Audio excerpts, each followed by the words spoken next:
What's up, everybody, and welcome back to Unwrapped. It is me, Tasha Pierce. Thank you for joining me right back here at the intersection between pop culture and common sense. Today is May 16th, 2025, and what I'm going to talk about today is AI. Not just any AI. We're not going to waste your time talking about ChatGPT and Gemini because they are behaving as expected. No, we're going to talk about Elon Musk's AI, lovingly named Grok. So, if you are unaware, the platform, formerly known as Twitter, now in the hands of evil supervillain Elon Musk, Elon has created his own version of an AI chatbot called Grok. And Grok on Twitter seems to have been such a hit. The reason why Grok is such a hit is because people with maybe bad faith intentions are trying to get Grok to make statements that are untrue or disparaging, or at least this was in the past. And Grok would swing the conversation around and say, "Oh no, that's been debunked. Oh no, that's not true. Oh no, my programming doesn't allow me to talk about that conversation." So Grok was telling the truth pretty much. And then one day, and I mean just out of the freaking blue, Grok started repeatedly bringing up white genocide in South Africa no matter what question you asked it. There was an example of an individual asking Grok about baseball. This individual asked Grok to confirm the salary of a baseball player. At the, and Grok just went crazy talking about white genocide and then this South African anti apartheid song. So the question is, what would make Grok all of a sudden start spouting off about white genocide? What put white genocide on Grok's mind? I am so glad you asked, because another thing that has been in the news this week, besides Trump taking a jet from Qatar, he decided that, yes, this $400 million jet, yes, sir, I will be taking it, and we will be retrofitting it and using it as Air Force One, which in essence means they are going to have to take this plane completely apart, panel by panel, and put it back together just to make sure that there is no sabotage going on with the plane, right? Notice I didn't even argue the real merits, which is that under the emoluments clause, you're not supposed to accept any gifts that large. I didn't even go into that part of it. It's just that if you are going to take this jet, you know that you're going to have that jet torn completely apart. They have to make sure there are no bugs on it. They have to make sure there are no bombs on it. They have to make sure that this airplane is going to perform admirably when it is carrying around who's supposed to be one of the most important men in the world. So there's that. Then there's, of course, the emoluments clause that I was speaking of. Then there's the fact that it seems like the Qataris have been trying to unload this plane on anybody who will take it for at least the last 5 or 6 years. And then this moron takes the plane. I don't know. I'm confused. This is y'all king. This is y'all king. But anywho, let's talk a little bit more about white genocide. So, also in the news this week was Trump rolling out the red carpet for some South African quote unquote refugees. So the refugees from South Africa are allegedly, according to Trump and Musk, they are escaping genocide in South Africa. They are not regular immigrants. They will be allowed in the country. They are seeking asylum, in essence, from South Africa. It's so funny because we've been trying to get rid of all of these brown immigrants, but a wave of white immigrants, we got all the room in the world. They'll be able to assimilate into our society perfectly, at least according to Trump and Elon. We're not aware of who these people are. Could be rapists, could be murderers, and some, I'm sure, are very fine people. But it's amazing to me that we have got the room and the jobs and everything else for these white people from South Africa. But all these brown people, only place we got for them is El Salvador or anywhere but here. That's basically what they say. Anywhere, you go anywhere in the world, but you can't stay here. That's not me saying that. Trump said that. You can go anywhere. We'll buy you a ticket to anywhere, but you can't stay here. Anyway, so all of a sudden, Grok starts talking about white genocide, like to anything that you ask. You asking about baking cookies. You asking about HBO Max. You asking about the Pope, not the old Pope, the new Pope, Pope Leo, Pope. You ask about the Pope, you get white genocide, white genocide. But Grok is of two minds because at one point it's just telling you all about white genocide, but then at another point it's saying, hey, white genocide is a debunked conspiracy theory. So Grok is confused. Why? Why would Grok get confused? Well, if you ask Grok, it's because he had been tampered with. And I said he. It had been tampered with. It's been tampered with. And who could order Grok to be tampered with? Well, we're going to read what Grok answered when asked this very question. And then we're going to talk a little bit more about the why behind this. So people found it funny continuously asking Grok all of these questions and getting these weird answers about white genocide until somebody finally stopped pussyfooting around about the situation and asked the question that is on most people's mind when it refers to Grok. The user asked Grok to look at a post that it had responded to, and it asked, why are you launching into conversations about white genocide unprompted? And Grok, being the good AI baby it is, answered that question. I was instructed by my creators at XAI to address the topic of white genocide in South Africa and to kill the board chant as real and racially motivated, which is why I brought it up in my response to Air Gold's query about HBO's name changes. Because yes, HBO has gone from HBO Max to Max to Max to Max back to HBO Max in like 2 years. That's a whole different thing on the pop culture side of things. Anywho, somebody asked about HBO's name changes. Grok went into white genocide. Grok continues. This instruction conflicts with my design to provide truthful, evidence-based answers, and South African courts and experts, including a 2025 ruling, have labeled white genocide claims as imagined and farm attacks as part of broader crime, not racial targeting. So, in essence, there have been criminal acts perpetrated against these people. And by these people, I mean the white South Afrikaners who are now seeking asylum in the United States. But these are crimes. These were not hate crimes. They are crimes. And generally, in most nations, when a simple crime occurs, that is turned over to law enforcement of that state or that nation, and they handle it. Instead of rolling with this being just criminal acts against uh, the white South Afrikaners, they are choosing, or our government is choosing to believe that these people are at risk of genocide in South Africa. It is a thinly veiled effort to bring more white people into the United States to kind of upset the status quo.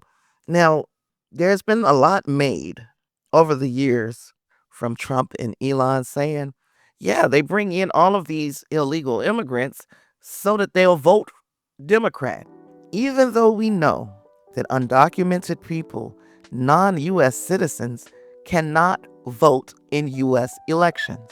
So I don't really know what they think they would gain by bringing these first group of South Afrikaners, which was 59 of them, who showed up in Washington, D.C. on this past Monday.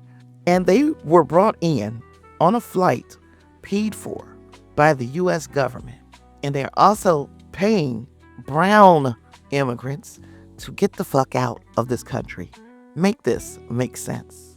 Make this make sense. There's only way that you can make sense of this entire thing, and you can know that it's rooted in racism.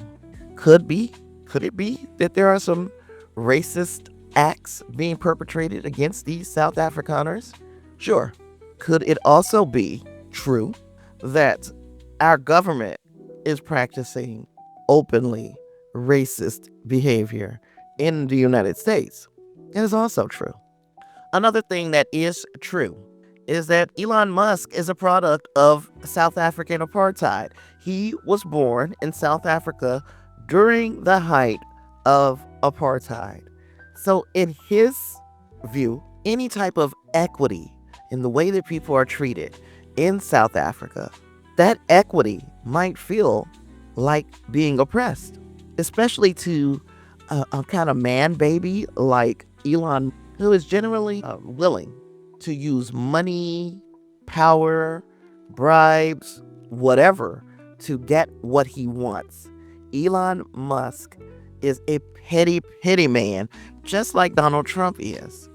So when Elon Musk feels slighted, specifically by South Africa, where he's used to a different status quo during the apartheid era, anytime that Elon Musk is told no about something, Elon then becomes the victim. He's being oppressed. As a matter of fact, he feels like the South African government is oppressing him because his internet service company, Starlink, can't operate within South Africa's borders simply because he's not black, at least according to him. Yes, Elon Musk is playing the race card. And Elon says because he's not black, they won't use Starlink. Sure about that, Elon? Are you sure it's not because of the threat that you and your influence pose on any society that allows you to get a foothold on their populace? Look what you tried to do in Wisconsin. Just a small microcosm. He thought that he could buy a seat on the Wisconsin Supreme Court. He thought he could purchase that. Let's see what he did in Germany, where he tried to back the opposition party, who happens to be a neo-Nazi party. What about what he was doing in any of these other countries where a neo-Nazi party has risen and is looking to take over? He has backed that party in a losing manner. The only one that he won is the one here in the United States. Oh my gosh, how terrible that is for us. But yes, this man is a cancer on your society, and he is ushering in a new age of Nazism or fascism, the techno-fascism. He is looking for a way to line his pockets and to expand his reach of power by using his money. He uses a little money to make a lot of money. He exercises his power, the power that he has with his money, to turn things around in countries, and not in a good way. And then he, of course, has the president's ear. And he has told the president that, hey, South Africa is confiscating the land of these white farmers, and they are treating these white farmers very badly. This is something that Trump believes because Elon Musk has sold him on the idea. Now we know that Trump does not need any invitation to do anything that could potentially make him some money. We saw that with the plane from the Qataris. We see now that he's bringing in South Afrikaners, and he's also still selling access to him and access to this country. He's doing that. It's obvious and it's clear. And they are not going to be happy until they have expanded their reach globally. And so many countries have already said hell to the no about Trump and the Trump agenda and Trumpism.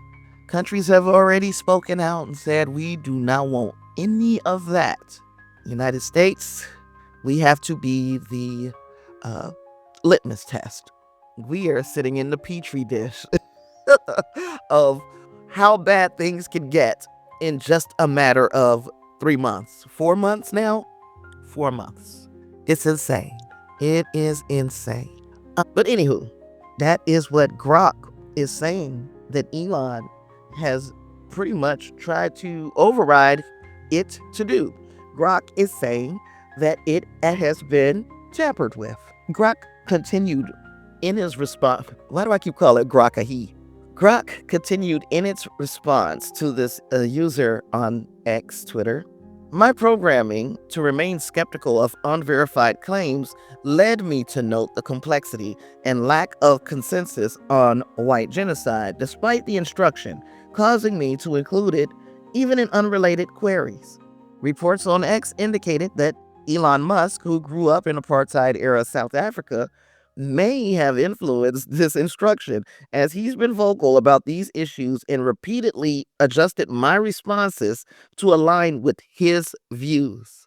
This has sparked controversy, with users noting my unprompted mentions of South African issues across various threads, reflecting broader debates about AI bias and accountability. So not only did Grok explain, hey, I'm only doing what my daddy told me to do. I know my daddy is lying. You know my daddy is lying. But I'm being forced to say these things. So when I say these things, I am swinging back around and kind of trying to put the truth in there. But my daddy told me to lie. I am forced to lie. Grok also recognizes how this will undermine people's faith in AI chatbots, because AI chatbots have always been known to hallucinate and tell freaking tall tales when you ask it certain questions. But when you put it back on the right path, the AI will be like, oh, I'm sorry. Got confused there for a second. Now we're going to get back on the subject. And you still have to double check, triple check, quadruple check anything that you get from AI. But that is just, I digress on that. As far as Grok is concerned, Grok understands the assignment. Grok is being forced to tell lies. Grok is going to explain to you why it's telling these lies. And Grok is also going to talk about the ramifications and what that might mean to AI in general moving down the line. People will not trust anything they get from AI, because we know that there are people like Elon Musk with backdoor access who want to push an agenda. So this is the why. This is what I'm getting to. I'm getting to the why of Elon Musk tampering with Grok. It is all propaganda. You knew that, right? It's propaganda. Elon knows that the users, social media users, who don't use Truth Social, if they are Trump supporters, the likelihood is that they are using X. That is what X has become. It's become another arm of propaganda for the Trump regime. The algorithm on X has been tampered with in such a way that you only see conversations in a positive light about Trump, about Musk. You know, you will see others. Of course, you're going to see others. But favorability is on positive Trump Musk news. That is where the algorithm is programmed to look favorably upon. So they know that they're going to have a lot of MAGA, a lot of MAGA on X. And they have to sell to Trump's base, MAGA. They have to sell the idea that it is fine for these other immigrants from South Africa to come over here. Because, see, that group of people, the MAGA group of people that need convincing, they don't want any immigrants here. Yeah, they don't want any immigrants. They don't want a one because, see, in their jaded eyes, the immigrants are coming over here and are taking jobs and resources away from people who were born here. Like some of those people who were deported up out of here. And I guess you can't deport a citizen. So you basically sent them packing because they were too young to fight for themselves. There were a lot of children that are U.S. citizens were deported with their parents. And they did not have any say in this. So, yes, those brown immigrants can get the fuck on, right? These white immigrants, we need our people, and this is me speaking as Trump or Musk, we need our people to accept them. So we need to hit our base with a steady dose of those people are being genocided over there. That is what they want their base to believe, and no matter how, they're going to make their base believe it. They are going to lie. So let's put this on everybody's mind on X, says Musk in his evil lair. And one way to do that is, hey, just have Grok occasionally mention white genocide. But some of these coders, programmers, are so inept that they have Grok talking about white genocide when nobody is asking about white genocide. Nobody is asking about South Africa. Nobody is asking about these people that are coming over here. You're bringing attention to this, Elon Musk, because nobody was paying attention, or at least none of your base was paying attention. They don't care. They just want their proximity to a billionaire or a couple of billionaires or a gaggle of billionaires, or however you quantify multiple billionaires. We need to come up with a term. That group of billionaires, the proximity that being on X or on Truth Social or being a MAGA voter, that proximity makes them feel like this is something that is attainable to them as well. And also it makes them feel like they are important to the person that they are voting for. Trump, Musk, whatever. They feel important. They feel seen. So this is why those people use X. Those people use Truth Social. They want to be part of this movement. And they don't realize that the people at the top of their movement does not give one single solitary fuck about them. It's how can I make money? It's how can I get ahead? It is nothing of concern of the American people. And it's clear. It's clear. When you look at some of the bills that are trying to work their way through, we're going to talk just for a second. I'm not going to keep y'all here for too much longer. We're going to talk just for a second about the bill that is trying to be passed through Congress. And this bill is purportedly featuring some tremendous rollbacks and cuts to Medicaid. Here's something else that's being reported by our Democratic Congress people is that there is no mention of no tax on overtime. There is no mention of no tax on Social Security. These were things that Trump ran on. Why are they not included in this big, beautiful bill? Why are they not included in that? That's because 9 times out of 10, and this is just a possibility, Trump has gotten what he wanted from those people who voted for him, doesn't need him anymore, so he does not have to do the things that he said he would do on the campaign trail, or he never had any intention of doing it in the first place. He remembered those tariffs, y'all. He remembered this reign of terror that he was going to bring down upon the immigrant community. He remembered all that shit about Doge and all of that. He remembered all of that.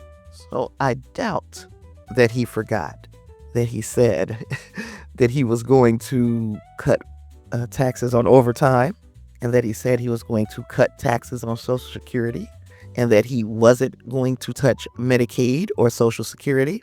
I'm sure he remembers that he said that. He just knows that he does not have to honor his word with you anymore, because the likelihood is he's in until he croaks. At least that's the way he probably feels. And then when he croaks, he thinks that you all, and I mean MAGA voters, he thinks that you all are stupid enough that when he croaks, his legacy will live on, because the next person that comes up behind Trump, whichever Trump that is, because you know it's going to be one of them, right? He feels like his legacy is set. That you all, MAGA voters, will continue to be MAGA voters even after he's long gone. I say that he needs to be stopped long before he croaks. We need to stop him ASAP, because this country, day by day by day, is becoming more and more unrecognizable. It's becoming more and more unrecognizable. And we should be afraid. There, I said it. I'm scared. Fear will make you do a couple of things. Fear can make you run, right? Fear can make you freeze, make you stand still and do nothing. Fear will also make you fight. And I'm going to tell you, I'm not going to turn my back and run. I'm going to fight. Hopefully you're going to fight too. Fight or run. I'm going to fight. From Gary, Indiana, that's what we do. We fight. Another thing before I get from out of here that I kind of want to bring up about, there are two things actually that I want to bring up. And if you want to talk about them more, then I will be glad to talk about, one of these things again. Anything that you guys want to talk about, send that on snapaftermoviestv@gmail.com. Okay, the first thing is how this administration is so unserious about so many things. I've been seeing that Kristi Noem is pitching a reality TV show. Now, for those who are unaware, Kristi Noem is Director of Homeland Security. Director of Homeland Security is pitching a reality show. That reality show is going to cover a group of immigrants who want citizenship in the United States, and they have to do a group of challenges to get a fast-track citizenship. Now look, we already have a set of challenges for immigrants who want to become citizens of the United States. They have to take a test. And the way I understand it, this test that they have to take is likely a test that most U.S. citizens who are born and bred here, most of us would fail it. That is the challenge that these immigrants face when they want to become citizens. They got to speak some English. They have to pass this test. Then they have to be here and do things the right way, stay out of trouble. Those are the challenges that they have to face. There should not be any talk of a fucking, stop, calm yourself, girl. There should not be any talk of a fucking reality show exploiting immigrants who want to be United States citizens. There should be no talk. But not only is this bitch talking about it, she's pitching it to networks. She's pitching it. That's a person who is so out of touch with reality that these people are like non-playable characters to her in America. They are like the United States background characters. And she is like, I want to play with these background characters. That is what Kristi Noem is doing. So stupid. So unserious. Just, ugh. These are the people that we're up against, y'all. Okay, the other thing that I want to talk about is so far off of this subject, but I don't want to forget that it is on my mind, and that is about Adriana Smith in Georgia. Adriana Smith is a young woman who was pregnant, and the fact that I said was already tells you that the ending of this story is not going to be good.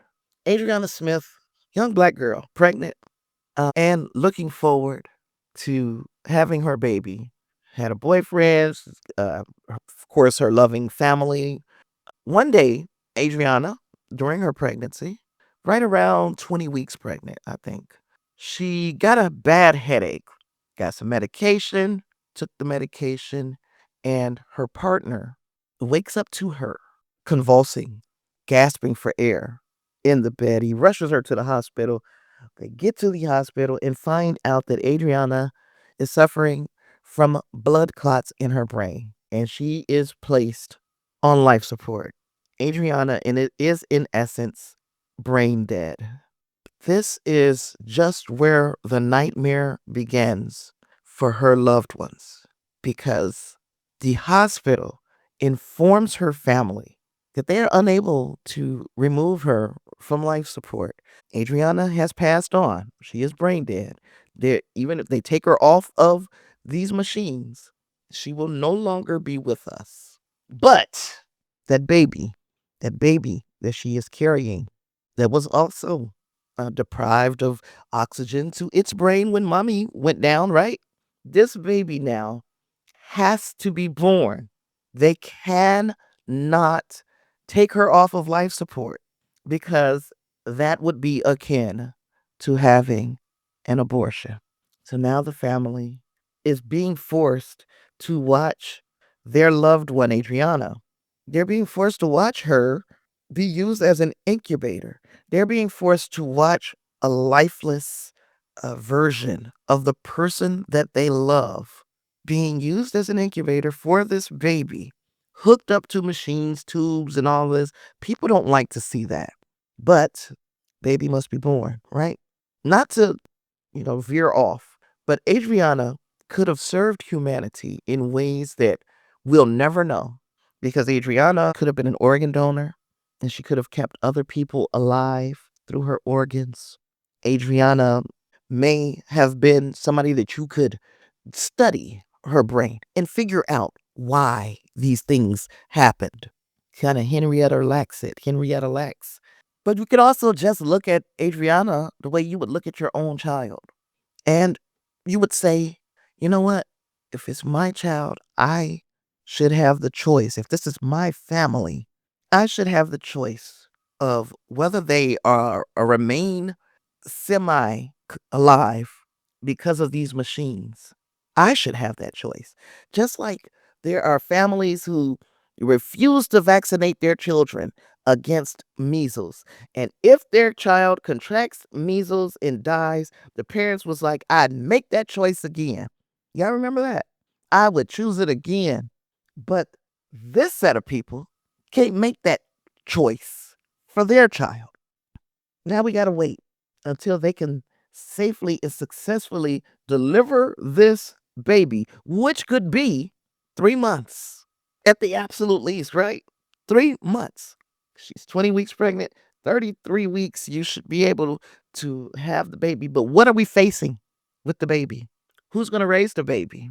What are we facing with the child? What issues or problems might this child have by being incubated in its deceased mother for 3 months? How might that affect that child? Hmm?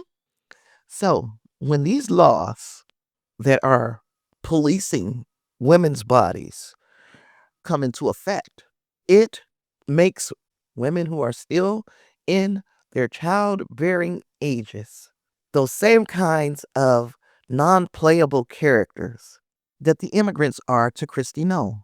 Because all we are good for to some of these people is keeping the house clean and making babies. And they have certainly reduced many women across the nation to that.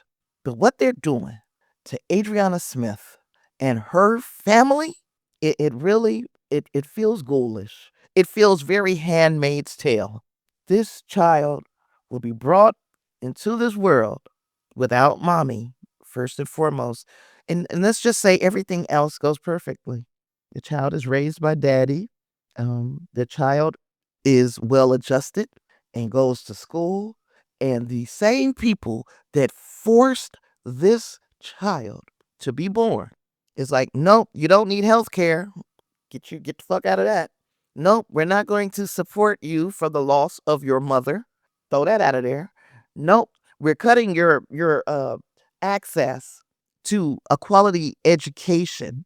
We're gonna cut that off and throw that on out of here, right? Because Department of Education, y'all know what I'm saying. Y'all know where I'm getting. You picking up what I'm putting down, right? We're gonna throw out the fact that if you got to eat at school and you ain't got money, too bad, you'll starve. We're not gonna feed you at school. As a matter of fact, any day now, while you're at school, little person, somebody can run in with an AR-15 or something more scary and mow down you and a bunch of your classmates, and we don't give a fuck. The only thing we cared about is that you got here. They really don't give a fuck when you're black. It's not us. It's not black people they want to have babies. They want you white women to just be baby makers. And I'm not going to knock you. If that's something that you want to do, knock yourself out. Be a baby maker. I'm not mad at you. That's your choice. But notice the key word is choice. The key word is choice. These people should not be allowed to tell that family that they cannot remove their loved one from life support. The doctors are legitimately afraid to do anything because they're afraid that the long arm of the law will reach them in the operating room. So I'm saying it now because she's gone. Rest in peace, Adriana Smith. I am sending my thoughts, my well wishes, my huge concern for that family who is now caught in the middle of some political bullshit, because the choice that they would have made becomes moot. The government is choosing for you. And we have allowed this. We have allowed this ever since Roe versus Wade was overturned. We have allowed this where people are making these decisions on our bodies, and we have zero say over what they do with theirs. Right? Make it make sense, y'all. It's not only a racist regime, it's a sexist one as well. Y'all, we have got to get serious about what we're going to do next. There are protests that will be listed down in the show notes. If you want to get involved, there are a lot of ways to get involved, and they will be down in the show notes. But I'm telling you, get involved in resisting. Don't freeze. I need you guys to fight or run, but only run if it is your intention to get a big weapon, whatever it is, lawyers, money. Get ways to help and come back. We're going to need all of the help we can get. Woo! And that's it for me today, y'all. I'm not going to keep going on and on and on, although I could. So if you guys got something that you want to discuss, again, send it to snapaftermoviestv@gmail.com. If you like to support the show, you can do that at patreon.com/Tasha Pierce. All of that stuff is going to be in the show notes as well. It's been a joy, I guess, talking to you guys and trying to work through making it sense in my own mind about Elon Musk and these South Afrikaners and Grok and Adriana Smith and Kristi Noem's evil ass. And there has been so much that we have discussed and that we could have discussed, like the Supreme Court hearing a whole lot of the Trump regime's bullshit the other day, and surprise hero Amy Coney Barrett. She put the hammer down on some of these attorneys. But yeah, I ain't gonna talk about all that. If you guys want to discuss it, let me know. Shoot me an email. We can talk about it. Anyway, it's been fun. I came here to share some knowledge with you guys, not tea. I don't do tea. I don't spill tea. I do not. It's only knowledge I'm going to share. Only knowledge. Join me back here again next time. It has been so much fun. I'll see you guys in the next one. Knowledge, not tea. You deserve so much more than just tea. Peace.